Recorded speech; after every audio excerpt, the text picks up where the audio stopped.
All right, what's up, guys? I am Aziz Turner, and I'm with my friend Eddie. Oh, sorry. Shit. Right here. We're gonna say it again, but we'll just restart from this part. Mm-hmm. Re- Reksiedler. Reksiedler. All right. Reksiedler.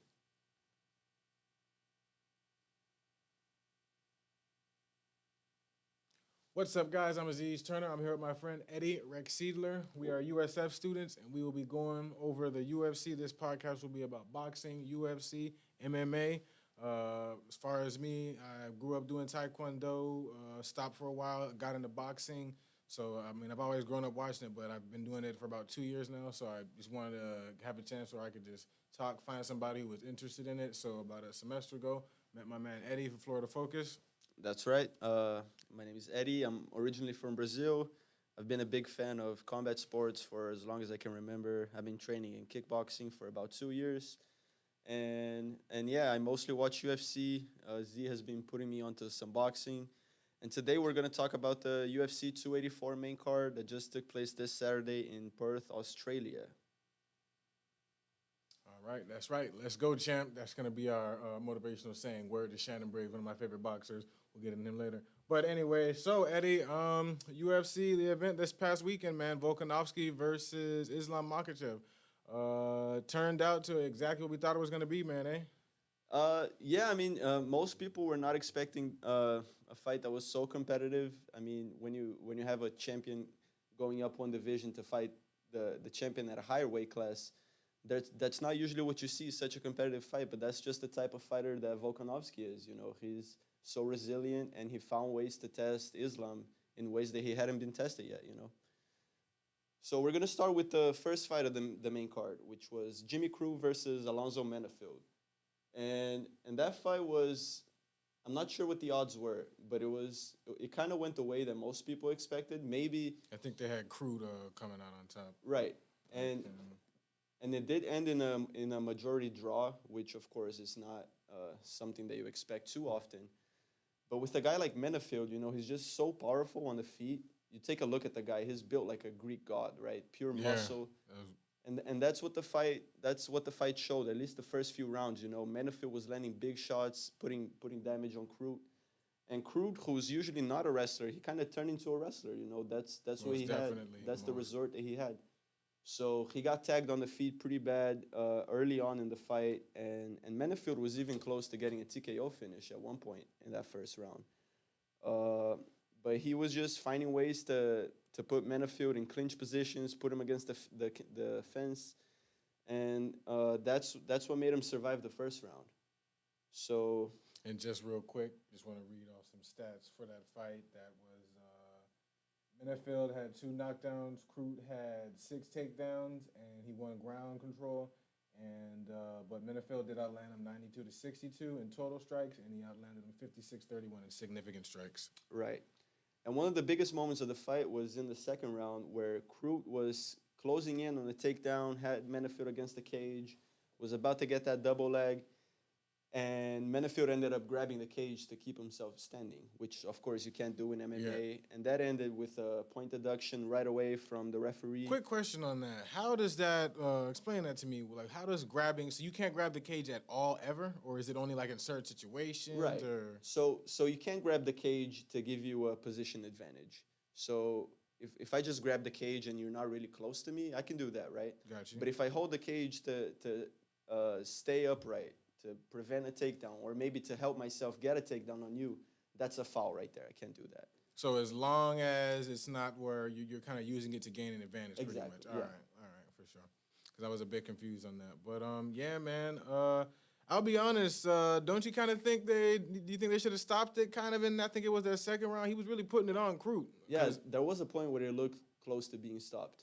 Crute was definitely on wobbly legs. His face was a mess. But it comes down to perseverance, right? He was managing to put Menafield in those grappling positions, managed to take him down, held him down for most of the second round, had a few choke attempts, you know, so he made it through. And that's one thing I will say I am learning watching these fights with you is that a lot of times I kind of look at like the finishing aspect from a boxing fight. Like, 'cause in a boxing fight, that would have been called. Like, if a guy's literally, because Crute was literally at one point was just sitting there, just you know what Right. I'm saying? But I understand in the MMA, there's a potential for the guy can still take the guy to the ground. You don't know how it's gonna outcome, and so I see why the referee kind of has to let it play a bit more. Because boxing, once a guy is kind of already touched up, it's like, what else can he do to him? Like, but so I kind of see why why it's different in that spin than what you were explaining to me a few times before. Hmm.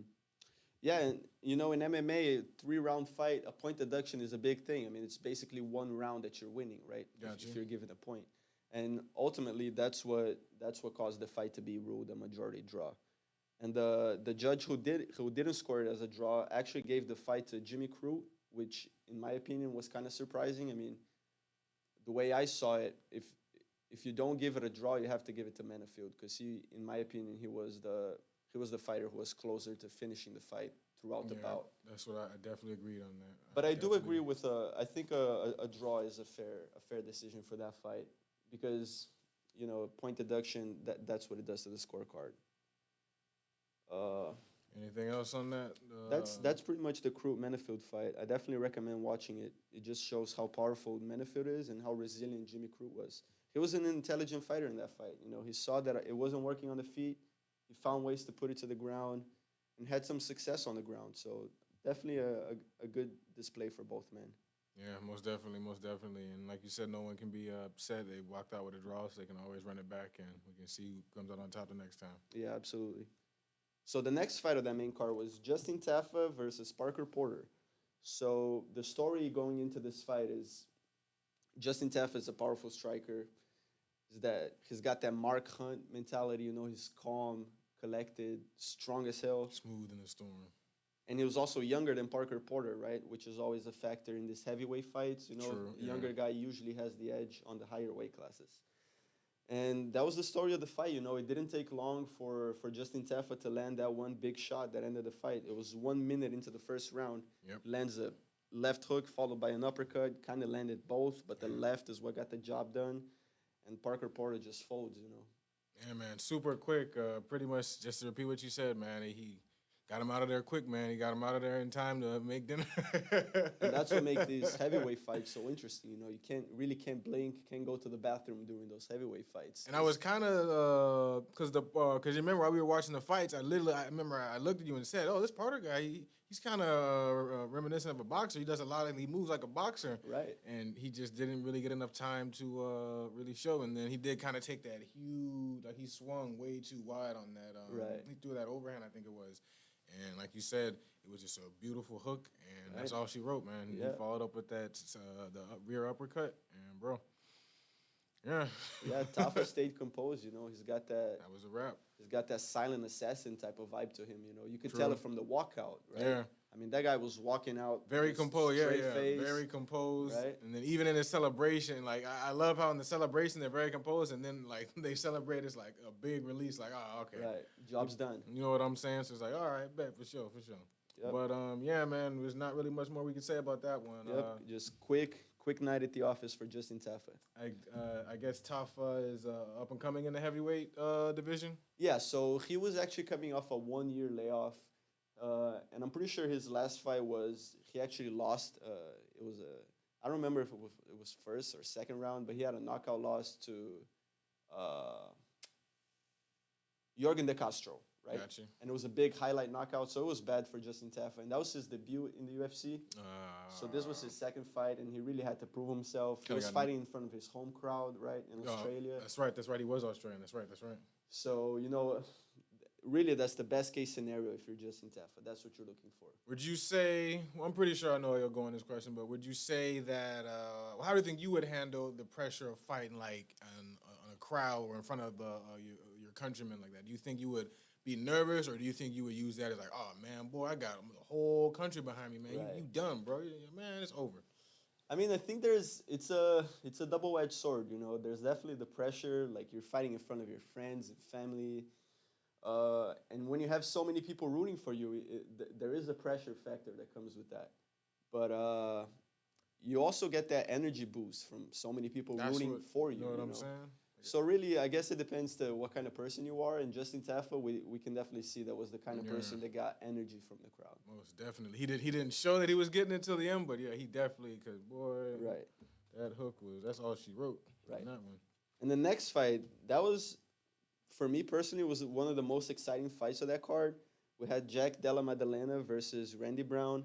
And for those who don't know, Della Maddalena, he was voted the Rookie of the Year for the UFC last year. Oh wow, I didn't know that. Yeah, he had three Alright. fights. He won all three by first round stoppage. I remember they said something about that Right. in the. So he's one of the most exciting prospects in the UFC right now. And this Saturday, he showed why. I mean, that guy's clean in every sense of the word. Good striking, well rounded. He trains grappling with all those great Australian guys, Craig Jones. Even does some training with Volkanovski, who we're going to talk about later today. So Della Maddalena, good fighter. And he had a big test in front of him. Randy Brown, he's pretty Yeah. well-rounded, experienced guy. He's He was been in just the so much UFC. bigger than him too, man. He was Right. like they said he was like the tallest active. What weight class were they at? That was welterweight. He was like the tallest active welterweight, Randy Right. Brown. And you can tell when you look at him, he has that reach, right? Really Yeah. long arms and legs, He and was he like works it in 6'3". his advantage. And he- So it was definitely a tough test for Randy Brown. For Maddalena, but he really didn't show it, right? It was Yeah. kind of quick work for him. He really didn't get a chance to. I remember that like Brown was really kind of moving well, and then he kind of got placed in that corner, and then he tried to. I don't know if it was a pivot out, but I know he kind of rolled and tried to get spin out a bit, and That was Della- the opening that he Maddalena just needed for that landed right. perfect, man. Just bomb, and then he kind of hit him again, and then Brown just kind of fell, and then he put Yeah. him in the rear. What was it? Rear naked choke. rear Yeah. naked choke. And that's what we saw from Maddalena in this fight. It was composure, right? Like he didn't mind staying at the end of Randy Brown's pressure for the first few minutes of that fight. We just had Randy Brown using his reach and throwing more Yeah. volume at Maddalena. And he really didn't throw many strikes for maybe the first He minute. kind or of just two. followed him a bit, like, but he Right. wasn't kind of like getting overzealous or like, oh, I Not gotta at hit all. this Not guy. at all. You're all right. He stayed very composed and was like, my opportunity's coming. I just That's need right. to stay That's collected, and eventually he's gonna mess up, and I'm gonna pop him. Exactly. And the second that Randy Brown had his back against the cage, that's when Maddalena looked for that opening, found that right Yep. hand, Boom. dropped him, followed him down, got the rear naked choke. So just really, really composed and good work from Della Maddalena. And honestly, I can't wait to see who he fights next in that welterweight division. Who would you like to see him fight? I want to see him fight someone like Vicente Luque, maybe, who's probably still in the top 15. Really, that welterweight division has so many fighters. But I think a guy like Vicente Luque would be a good place to go. Have those guys fighting for a top 10 spot. So they got good styles to kind of make the fight too as well. you know? Absolutely, yeah. Gotcha. And Vicente Luque is a guy who actually beat Randy Brown in the past. So there's also that. Yep. You can always throw that in there. Yep. Alright. They both beat the same dude. All right. And then we move on to the co-main, and that's the fight that I was the most excited. Because Yeah, I remember Yair you telling Rodriguez me. is just, he's Yeah. that guy. That's a guy that you want to watch. I remember you put me on him about I think a couple fights ago because I'd always kind of heard of him, but I remember I think the first one you showed me was when he fought Holloway, I believe Holloway, it was. yes. And I was like, yo, all right, I've been sleeping on this guy. I That's should have right. heard of him before, man. And that's a fight that he didn't win. He lost the decision to Max Holloway. But Yair Rodriguez, he's got that it factor, He's got that, you just want to watch the guy because he's so versatile. He's so sharp and creative with his striking. We're talking like nasty, explosive kicking, right? Mm-hmm. A variety of techniques. He'll throw knees, elbows. It doesn't matter. The guy does it all on the feet. Yeah, he's like rolling around throwing kicks, man. It's Yeah. very, very exciting fighter to watch, man. Like Exactly. I was entertained, even though it didn't last that long. I was entertained the whole. Like I could not look away from the table. I was like, oh, what is this dude gonna do, man? Right? So what we saw early on from Yair was those explosive kicks that we always see, right? Yeah. Slamming switch kicks to the body, and that's what did the most damage throughout the whole fight. The switch kicks to the body. He was landing big, just shin on ribs. I remember someone saying it was like, oh, one of the commentators saying, oh, this is gonna be boxing versus like kickboxing, and Right. I'm a boxing guy, but like Emmett just couldn't really get close with him to really put any sort of combinations or anything on me. Yair always had either the escape or he had, like you said, throwing them kicks, man. Mm-hmm. Like, I mean, ain't no matter how long your arms are, someone's legs are probably gonna be longer. So That's right. Josh really couldn't get to set him up with anything. He honestly couldn't even really get his jab on him like that. Like Yair's movement and his control of range is ridiculous, man. Right. And at the end of the first round, Emmett did find an opening, and he dropped Yair. I don't know if you remember that. End of the first round, Emmett landed a big shot, kind of wobbled. Yeah, at the very Rodriguez, end. At the very right? end, yes. But then Rodriguez was resilient. He found his way back to his feet, and, And that was the end of the first. And that was another thing. Sorry to cut you off at the end. Like that was another thing I noticed. Thank you for also reminding me when you dropped him. But even when Yair went to the ground, you never felt as if like for that quick second, like oh snap. But like I don't know if he's just so good at just like acting composed. Like you never kind of felt like he was in trouble. Like honestly, I was like, yo, if I was Emmett, I want to keep this guy. You know what I'm saying? Because then he tried it later and he got put in the freaking. He got submitted. So it's like.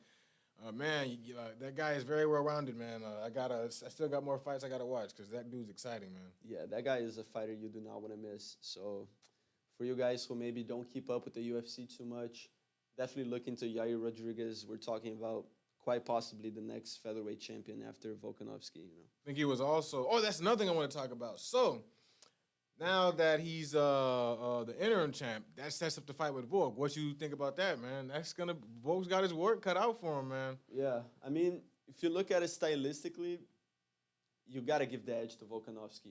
He's just that guy. Especially after what he did with Holloway, because that's when I really got put on the Volkanovski train. Like guys, because I was a big Holloway fan, man. After what Volkanovski did to Holloway, that's why I'm looking at the camera right now. He touched that man up. I was like, all right. I got to get on this man's bandwagon. I'm sorry. So, Volk is the truth, man. Right. So, just following up on the Yair-Emmett fight. So, that was the end of the first, right? Yair gets dropped. Emmett had some success, but really, I would probably still give the round to Yair just based on damage, right? Those body kicks and volume as well. Like he literally, you saw how red Emmett's his rib cage was? Right. He literally landed like 3 roundhouse kicks, just back-to-back, just pom, pom, pom. Right. And the sound, right? You know what I'm saying? Oh, my gosh. So, Yair started the second round strong. He landed some more big knees to the body. And eventually, he landed that big flying knee, remember? Mm-hmm. Landed the flying knee straight on Emmett's face. And somehow, Emmett stayed upright. I don't know how.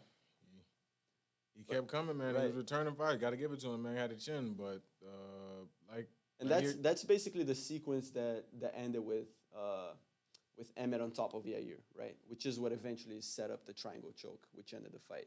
So Yair lands this big flying knee.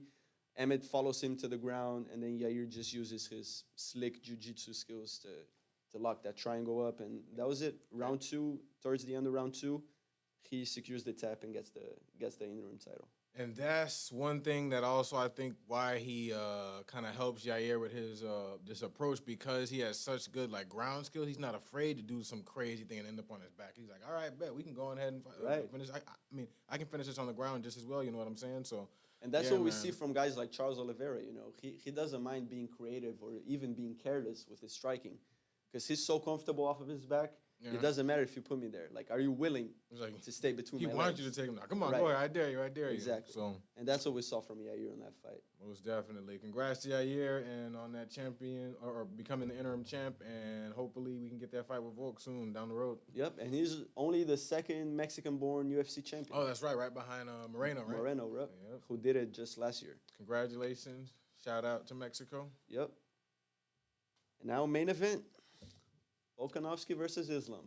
What a fight it was. Man, that was everything we thought it was going to be, man. Volkanovski, like I said before, I thought Islam was kind of I don't know, it could have been mind tricks and all that, but I felt like he was kind of underestimating him. And at the end of that fight, I'm not in his head, but just from looking at Islam's face, I feel like that guy was like, yo, I was not expecting that, man. What would you say to that? I mean, if you look at the odds and what most people had to say, if you look at the fighter picks, most people were going with Islam. And that's something that makes sense, right? You're talking about a dominant 155 champion. Like, sure, he hasn't had any title defense other than this one. But still, but fresh just off winning the belt, the way that he rolled through everyone, right? He just climbed his way up that division, beat everyone convincingly, right? His last fight with Oliveira, man, and that fight was easy, right? We're talking about Charles Oliveira, the guy that everyone feared. Nobody could get Justin Poirier couldn't get by him. Didn't Gaethje also fight? Gaethje got his ass beat by Charles. Yep, he made him look like.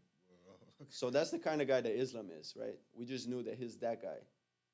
And Volkanovski gave him a really good fight.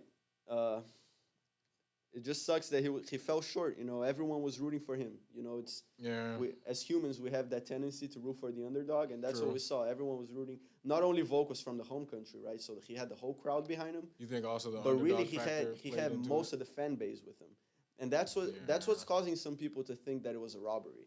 But if you go and watch that fight, it really wasn't. Islam won that fight. What would you say by? Because I'll be honest, when I first saw it, I thought Volkanovski did enough to win.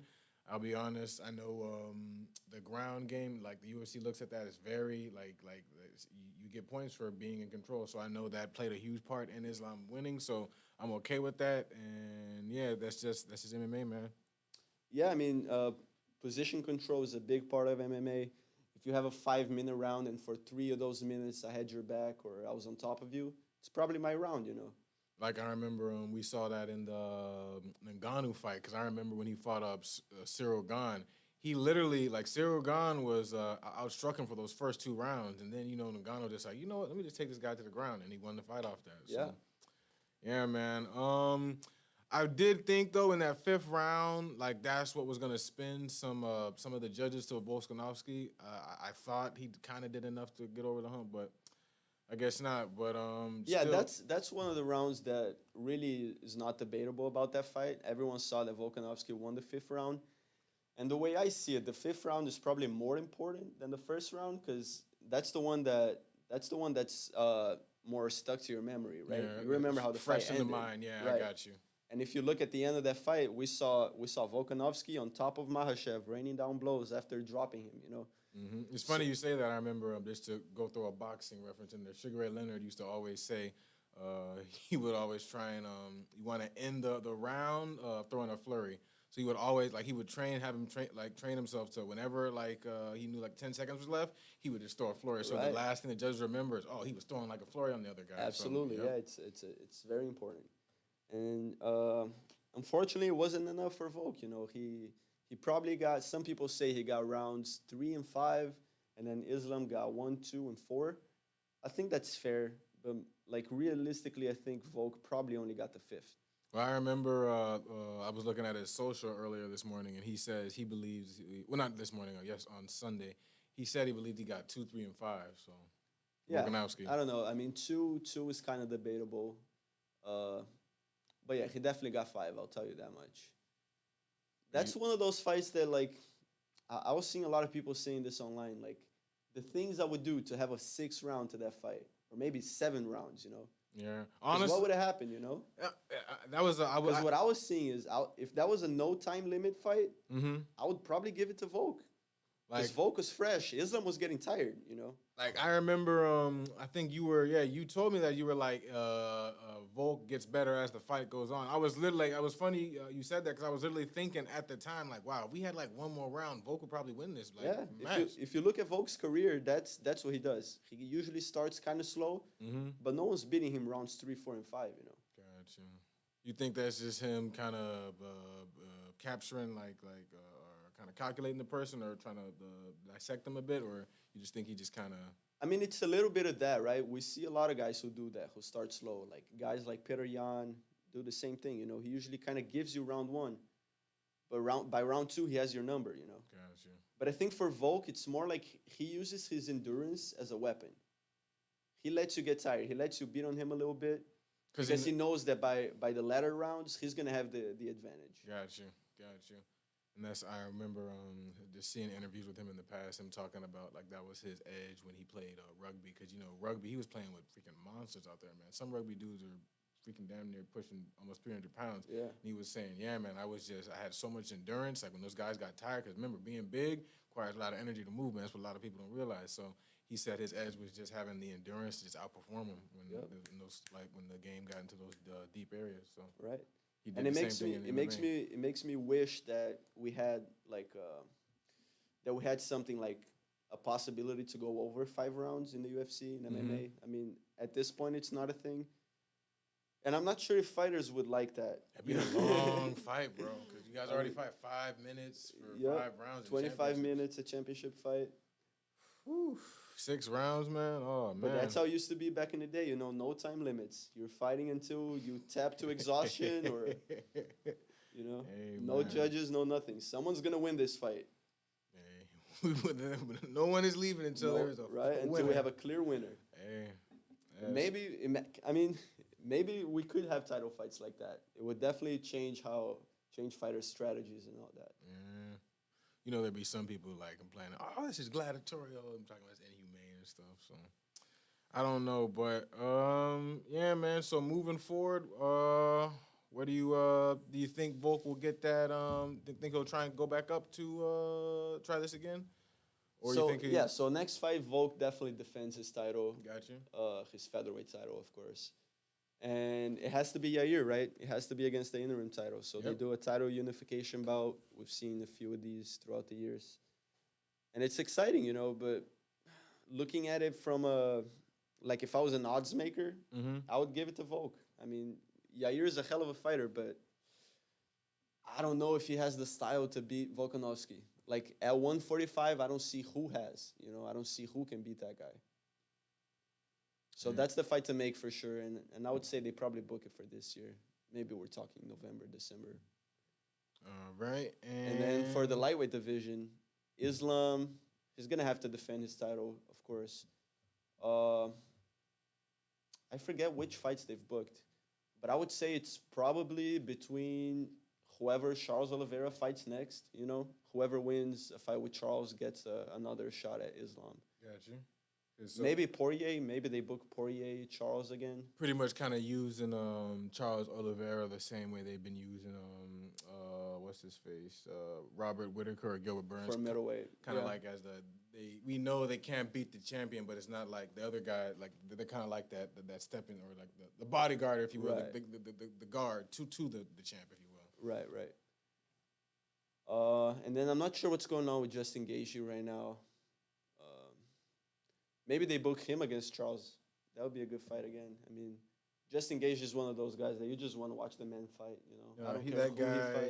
he fights. I remember the first fight I saw with Justin Gaethje was when it was back when Tony Ferguson was on that streak and he was getting ready to fight Khabib, but Khabib I think he was in Russia or something, so they had him fight Gaethje. And everyone going in was like, "Oh, Tony Ferguson is gonna handle this, and then Khabib's gonna be like the next." And I feel like Tony Ferguson too was already like, "Yeah, I'm gonna get this guy out the way. I'm trying to get to Khabib." And then Justin Gaethje went in there and put work on that man, bro. I was like, "Yo!" And then from that day, I became a Gaethje fan. Yeah, that fight was tough to watch for Tony Ferguson Yeah. fans. Most definitely. Because you know that Khabib Ferguson fight, it's the one that got away. You know, they booked it 3-4 times, and every time something random happened that prevented it from happening. Yeah, I know Khabib was. I mean, not Khabib, but Ferguson really was what he wanted. He felt like he had a. How do you think that would have gone? Did you think he really would have? It's hard to say, you know. It's hard to say because by the time that Ferguson fought Gaethje, he wasn't the same man he was on that win streak. You know, we already had him like 3 years past his prime, maybe a few years past his prime. And what was his? I know he was coming off an injury, right? One of the times that the Khabib Ferguson fight was canceled, it was because Ferguson tripped on a cord and tore his knee, right? So What? he was coming off a knee injury. Wow. Yeah. What kind of cord was this? That's what I'm saying, right? Yo. So that fight really, it's there's a whole meme about this in the MMA community. Like, that's the one that got away. The MMA gods didn't want us to have that one, but we deserved it because if you look at Tony Ferguson's win streak at the lightweight division, he's the guy who would have given Khabib the toughest test for sure. He was Yeah. on a 12-fight win streak, and if you look, there's like a montage they've done of the faces of Tony Ferguson's opponents during his win streak, Mm-hmm. and it's like a horror show. He made these people look butchered. Oh my. They made I gotta look T-shirts that out up. of that. You gotta look that Oh up. my God. It's Tony like- Ferguson past opponents. It looked like some extras from a zombie horror film. Exactly. That was some The Walking Dead shit right there. Oh man. But all right, so besides that, I think we covered everything for this. You got anything else No, I mean this event? Yeah, that was UFC 284. We had some good fights on the prelims as well. Had some good finishes. But yeah, for today we're gonna stick to the main card. Keep it simple. And yeah, it was a great fight. We saw a big showing from the Australian fans. You know, a lot of love for their home fighters. And that's the kind of country that the UFC has to keep coming back to. Yeah, Australia, those most countries, they have definitely. a big London, England, right? Brazil. Brazil has that avid fan base as well. They really, you can tell that they really appreciate that someone's coming like to their to for MMA and stuff. Because a lot of like the USA has a lot of MMA fans, but you know we just have so many other sports. It's kind of hard for it to some people to just to focus on one. But when you go to these other countries, that's why like Brazil, like it's crazy because you know soccer is huge, but so is like where you would have thought that we were watching a soccer game, how upset some of those fans were at the what was the decision when The Teixeira, when who is his name when Moreno was fighting Figueroa, Figueroa. yeah, Figueroa. that was a doctor stoppage, right? Yeah, where he got hit in the eye and it swelled up. Yeah. But, I mean, hey, gotta love the fans. But all right, guys, that was UFC 284. It was a Z, my man Eddie. I appreciate it. Yep. And next episode, we will probably be waiting until March 4th because we got 285. And then we already know what's happening there, my man. We have the return of John Bones Jones in the heavyweight division. John Bones at heavyweight. That's a scary sight, man. That's a scary sight. And he will be fighting Cyril Gane. So I feel real good about this one, man. How long has it been since John fought? I think like what? It's like Oh man, it's got to be 2 years plus. it was Dominic Reyes. I know that was his last fight. I forgot Yeah. when, but That was probably 2019, you know. so it'll be good to see Bones back in the ring. Who else is in that? Yeah, what's the co-main for that one? I remember it was a big fight. They're doing Shevko, Valentina Shevko versus Shevchenko versus Grasso, yeah, Grasso. Alexa Grasso. So it's always good to have. And that fight's exciting as well because if you look at Shevchenko, she's been so dominant for so long. She's such a good fighter. If you watch her performances, they're almost flawless. You know, no one tests her. But Alexa Grasso, she has what it takes to put it on Shevchenko. Shevchenko is very well rounded. What's her kind of Very specialty? well rounded. She's a Gotcha. vicious striker, but she has that wrestling. She's been in this game for a while now, and really I'm pretty sure the only loss she has on her record was to Amanda Nunes, who we all know about. Hey, ain't nothing wrong with having that person on your record. That's the GOAT right there. But And yeah, Grasso, she's obviously Mexican. She's looking to become the third Mexican champion in the UFC. oh, nice. All right. So Viva yeah, with Mexico. Viva Mexico, right? Yeah. We have a big uprising of Mexican fighters. But And then who else do we have on that card? Can you pull that up? I got you. So we're gonna have John Jones versus Silgan, as mentioned before. Yep. Valentina Shevko versus Grasso. Geoff Neal versus Shavkat Ramahab. I've heard about That's a good fight. he's undefeated. Yeah. He's undefeated, man. And Geoff Neal, he's a tough test for anyone. He's kind of a what is he? A striker? Geoff Neal, he's pretty well rounded as well. He's been in the game for a long time, but I think that most people know him for his striking. Good fight to watch for you guys at home. You can go and watch Geoff Neal when he fought Wonderboy Thompson. Great fight. Whoo! Shout out Wonderboy. Shout out Wonderboy, man. Yeah, that's the man right there. It was funny. I was literally I follow him on Instagram and he was doing that question mark kick. You know, that's like my favorite kick. Yeah. So I was literally practicing it the other day from watching this video. I got a bit sharper. So shout out Wonderboy. Yeah, this is a side note, but for you guys who love combat sports and most of us watch YouTube on our free time, right? Go follow Wonderboy Thompson on YouTube. He does great content, breaking down fights, Most definitely. and Most teaching definitely. techniques, and it's just a wonderful resource to have as a combat sports fan. And also, just get another one. There's for anyone interested in boxing, there is a boxing coach who posts a lot of videos on Instagram by the name of Coach Barry Robinson. I believe his title is just Barry Robinson, but a lot of people go to him for just fight breakdowns. Like, and he doesn't just do boxing. He also does MMA. Like, he literally did a live coverage of the Islam versus Volkanovski fight. So, a lot of good tips in there from Coach Barry Robinson. Shout out Coach Barry Robinson. Don't rhythm step. Be careful. All Yep. right. Anything else, Eddie? Yeah, just to close up, this is a great time to be a combat sports fan. You know, we have a lot going most on. Definitely. Boxing, just as the UFC, they're both growing at. We'll get into boxing another episode. We got some Right. good boxing fights coming up, but we'll save that for next time. We got more time. And the UFC, man, they have a lot of treats for us this year. Like, Yeah. this might be the biggest year for the UFC. They have so many good fights coming up. And not even fights, just what you think about the Ultimate Fighter, yeah, right? boy. Oh, Chandler man. versus McGregor, man. That's gonna be entertaining. Not just the fight You itself. know what? Just those two personalities, because they're both just too eccentric, just crazy. crazy Yeah. dudes, man. I don't know when the show starts. I don't think they've announced I think it it's yet. in May. I think it's May. May. Yeah, May. Cause So yeah, definitely keep an eye for that. The Ultimate Fighter reality show. That's gonna be exciting. and then they're gonna fight right after. gonna That's fight right that's after. a dream come true, man. I gotta get, man. Thank you, Dana White. Hey, it's gonna be a good year for That's this. right. Thank you, Dana. Uncle Dana came through. You know what I'm saying? Oh man, Dana Claus. All right. All right, everybody. I think we're gonna wrap that up. This has been Aziz and Eddie covering UFC 284. Till next time, signing out. Let's go, champ. Thank you guys. Let's go, champ.